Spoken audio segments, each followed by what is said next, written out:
This is Padma. This is my fourth time riding her and only our second time in this arena. Today we'll work on doing walk trot again using the whole arena.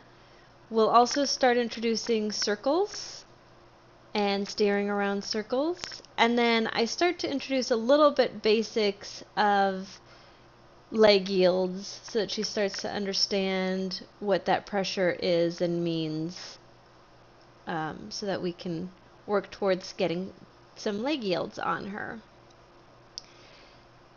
Since she's standing so quietly, I gave her this opportunity, I gave her this reward of staying still. I haven't asked her to move forward yet just because a lot of horses get rushed at the mounting block, so she chose to stand quiet, so I'm just going to let her stand as a reward.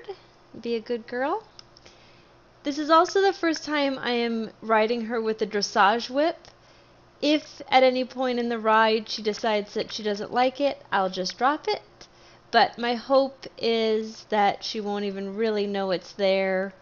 I don't use the dressage whip as a whip. I use it just as a tool. So I'll use it just gently on her shoulder if I'm asking her if I need her shoulder to move. I will tap it against my leg if I want to add a little extra to ask her to go forward.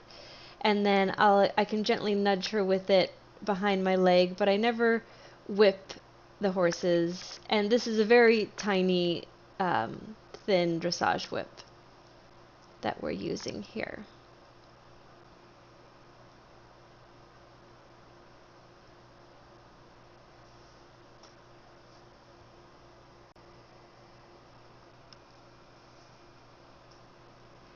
So as we're going along, I would like her to stay on the rail. She obviously cut the end of this arena off here.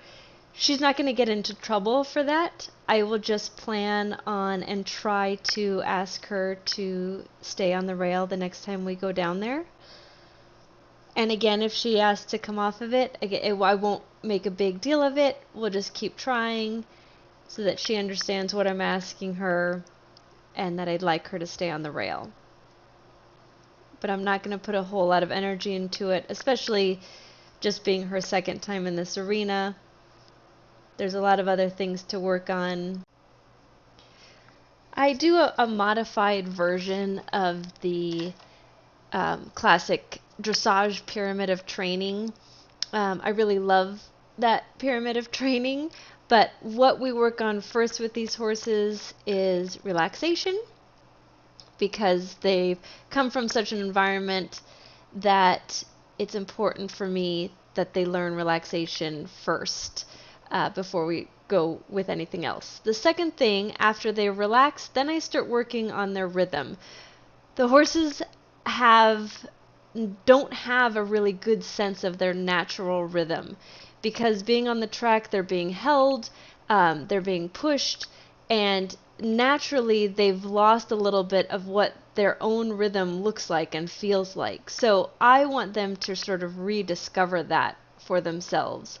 So that's the second thing that I work on, is their rhythm. Once we've got our relaxation and we've got a good rhythm, then the next thing I like to work on is their impulsion. So when I ask them to move forward, or if I cluck, obviously they're still learning about leg pressure, but if I cluck, I want some movement forward. And then the next thing I do is work on a connection with the bit. So, and sometimes I'll rearrange those a little bit depending on the horse. And you can see her sort of rooting right there. That is not because of something that I did. That is her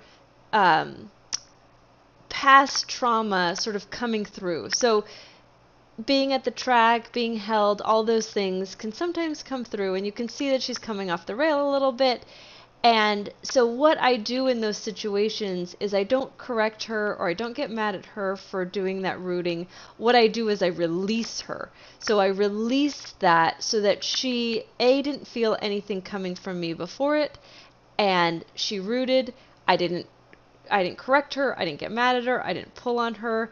And hopefully what that will achieve is the more I can do that, the less likely that she'll have that trauma, and the more likely that she'll start to release and relax that trauma. So that trauma will start to sort of leave her body, is the hope. So then, so we'll go back to talking about collection. So you can see, so for a horse like her, I would probably, do a little bit of the connection of the bit somewhere while we're working on the impulsion. The last two steps of the little pyramid is straightness. So I want balance, which is also difficult for these thoroughbreds because they're only going one way. And then the last thing is the actual collection, the full picture all together, so that we've got a nice forward into the bridle and a nice connection with our hands and all of the things. So again, she's coming off the rail a little bit. And again, I'm not making a very big dramatic thing. I'm just going to gently put some pressure with my inside leg, which she doesn't really understand yet. But this is all learning, so she will learn as we go. And I can even, this is why I like using the whip, and I'm glad that she's allowing me to use it, is because then I can put that on her shoulder just as an extra tool, and I can even show it to her like, hey, I want you to pay attention over here, look what I'm doing, and go to the rail. And because this is her second time in here, there aren't as many rules as there would be if like we've been riding for a long time together. So she has some freedom. There's not a lot of boundaries yet because we're still figuring things out.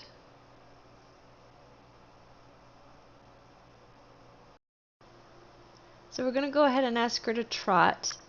And first I'm going to request it, wait a beat, then I'm going to ask, and she gives it. So I'm going to up my asks if she doesn't listen, but hopefully we can have a nice request and a nice soft transition, which she's given.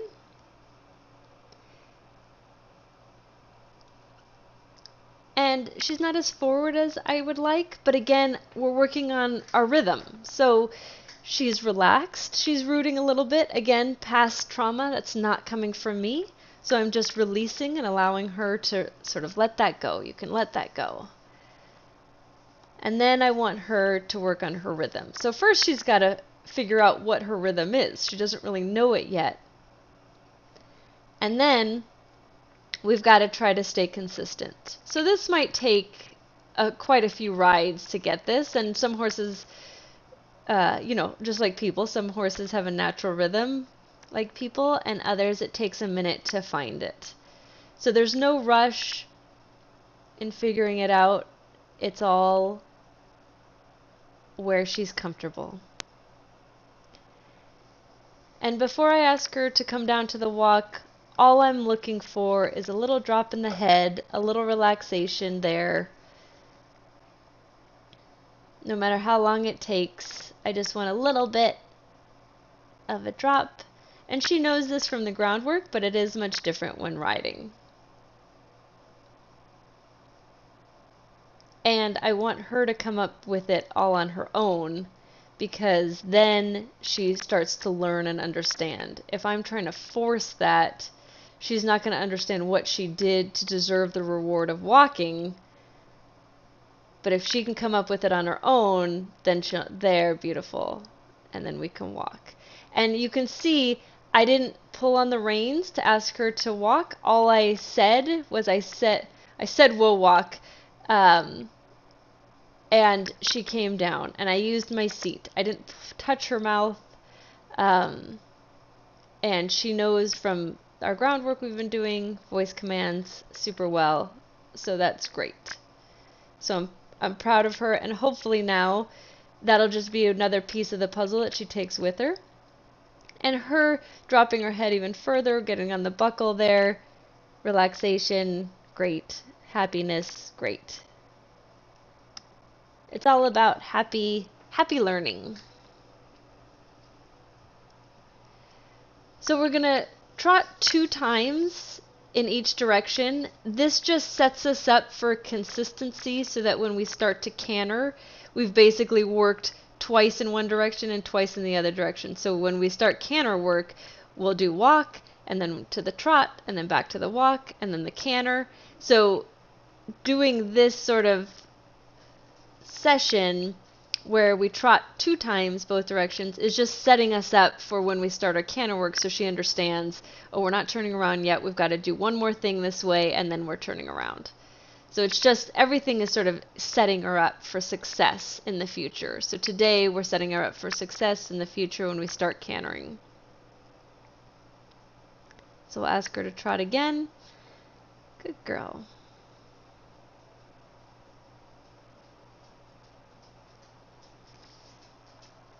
So we'll see if she can get her rhythm here. And already this is a better trot than our first trot. It was nice and more forward.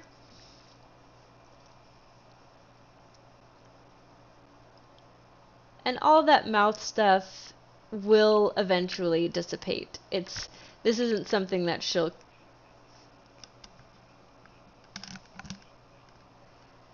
it's not something that she'll carry with her for the rest of her life. It's just like people. We got to process our trauma, heal from it, and move on with our lives. It's the same thing she's doing. Processing her trauma.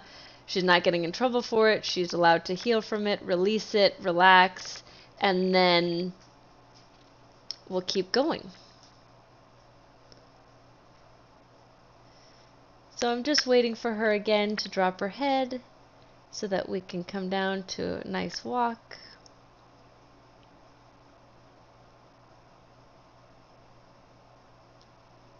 And I'm not getting impatient with her. She can take as long as she wants. Good, there we go, good. We'll walk. And again, didn't touch her mouth. Just let her come down naturally.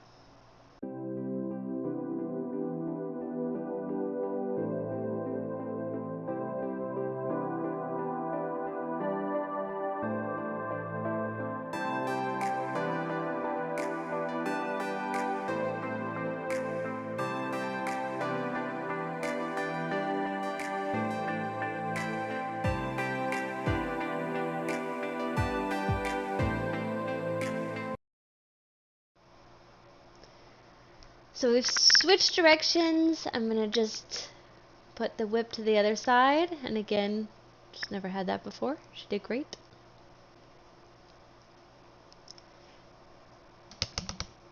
So we're going to do the same thing on this side.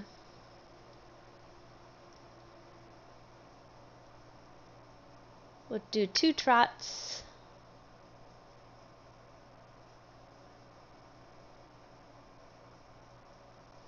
But we'll make a little circle first. I want her to start getting used to circles and asking to go around your inside leg with the holding of the outside leg.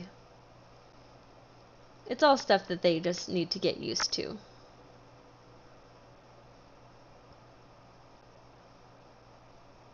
And I have very little contact with her mouth.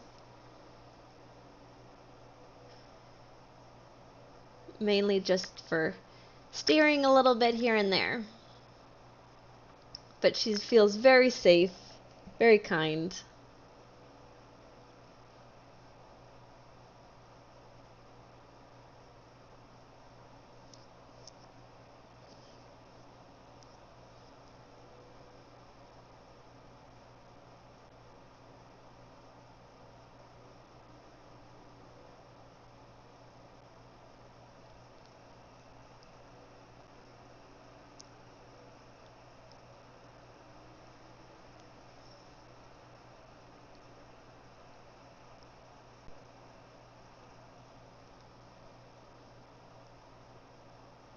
Alright, let's make a circle here.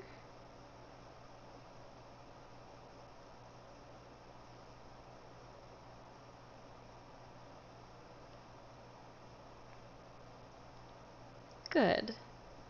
And she's trying. She's trying to bend.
pick up the trot again. Oh, good. She did it right off of the request.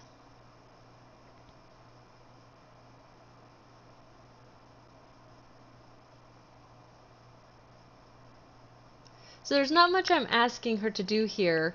I really only want her to find her rhythm, and I would like her to drop her head to relax, and then she can be rewarded.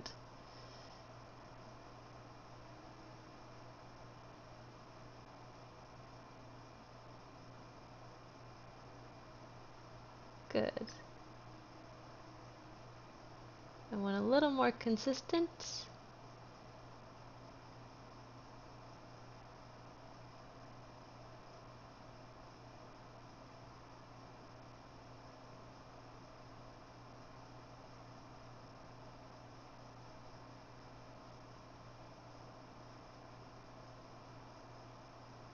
Whoops, little trip there, no problem. Don't make a big deal of it, it's not a problem. It happens when they're unbalanced like this. Tripping can happen. That's why we work so hard for them to get regulated. Good. Good. And we'll walk. Good. So even with that little trip, it's not like she did that on purpose, and it's definitely, you know, she came right back and was totally fine.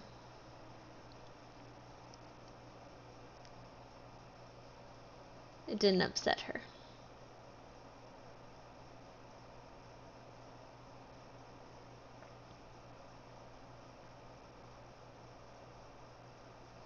She thinks we're done, but we're not. We've got one more to go. So we'll ask to do the trot again.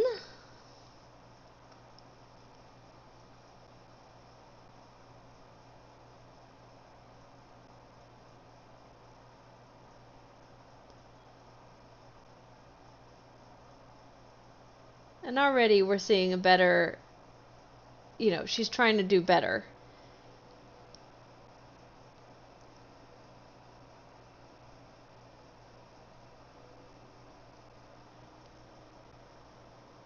Good, good, good, good. See there, beautiful. We're already doing great. So that was shorter. She picked it up faster. So this is just stuff to work towards. So pretty soon she's going to put it all together, and then she'll start to be consistent, start to get that rhythm, start to relax that head into a good position, and then it's just things to keep on working towards. So we'll bring her towards the middle here and ask her to stop. And again, I just said whoa with my voice, not with my hands.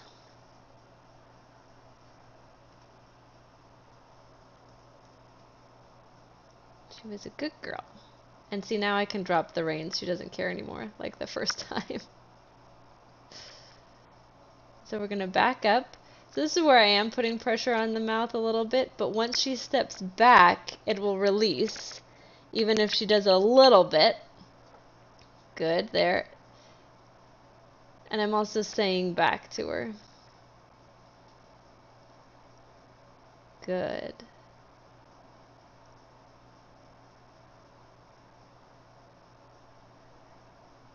Good. And now the last thing I'm going to do is I'm going to see about this whip. It's the first time I'm going to have to drop it in front of her because it's the first time she's ever had it. So we'll see if she gets upset, but she should know by now that everything's good, and I drop it and she doesn't even move. She did great. Drop the reins, she doesn't care anymore. She did a good job. And we always have to stand still to get off. Good girl.